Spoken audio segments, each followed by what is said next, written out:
2026ஆம் ஆண்டு நடைபெறவுள்ள தமிழக சட்டமன்ற தேர்தலை முன்னிட்டு விஜயுடன் கூட்டணி வைக்க பல கட்சிகள் பேச்சுவார்த்தையை ஆரம்பித்துள்ளன. அடுத்த மாதம் காங்கிரஸ் முன்னாள் தலைவர் ராகுல் காந்தியும் தாவேகா தலைவர் விஜயும் சந்திப்பு நடத்த போவதாக தகவல்கள் கிடைத்துள்ளன. கரூர் விவகாரத்தில் ஏற்கனவே தொலைபேசியில் பேசியது வெளியாகி பரபரப்பை ஏற்படுத்தியிருந்த நிலையில் தற்பொழுது மீண்டும் ஒரு சலசலப்பு ஏற்படும் நிலை உள்ளது. கட்சிகள் வேறு, கொள்கைகள் வேறு இருந்தாலும் அரசியல் நாகரிகத்துடன் பல்வேறு கட்சி தலைவர்கள் நட்பு பாராட்டி வருகிறார்கள். கருத்தை கருத்தால் எதிர்கொண்டாலும் அரசியல் நாகரிகம் கருதி ஒருவருக்கொருவர் நட்புடன் பழகி வருகிறார்கள். ராகுல் வெளிநாட்டு பயணத்தை முடித்துக் கொண்டு இந்தியா திரும்பியதும் வரும் நவம்பர் 5ஆம் தேதி கரூர் வந்து அங்கு பாதிக்கப்பட்டுள்ள மக்களை சந்தித்து ஆறுதல் சொல்கிறாராம். இதைத் தொடர்ந்து திருச்சி விமான நிலையத்திலோ அல்லது ஈரோடு, கரூர், நாமக்கல் உள்ளிட்ட இடங்களில் உள்ள நட்சத்திர ஹோட்டலிலோ விஜயை ராகுல் சந்தித்து பேசவிருக்கிறார். விஜயை ராகுல் காந்தி சந்திக்கிறாரா?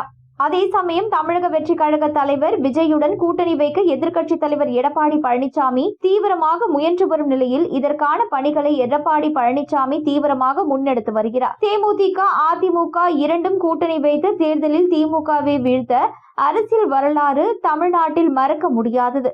அதே போன்று வரலாற்றை மீண்டும் விஜயை வைத்து செய்யலாம் என்ற திட்டத்தில் எடப்பாடி பழனிசாமி இருக்கிறார் என்றே தோன்றுகிறது. தமிழக வெற்றி கழக தலைவர் விஜய்க்கு 40 இடங்கள் மற்றும் துணை முதல்வர் பதவி கொடுக்க எடப்பாடி பழனிசாமி திட்டமிட்டுள்ளதாக கூறப்படுகிறது. இந்த கூட்டணியில் காங்கிரஸ் இணைந்தாலும் அதனை வரவேற்று பாஜக, இபிஎஸ் கழட்டிவிடவும் வாய்ப்புள்ளது.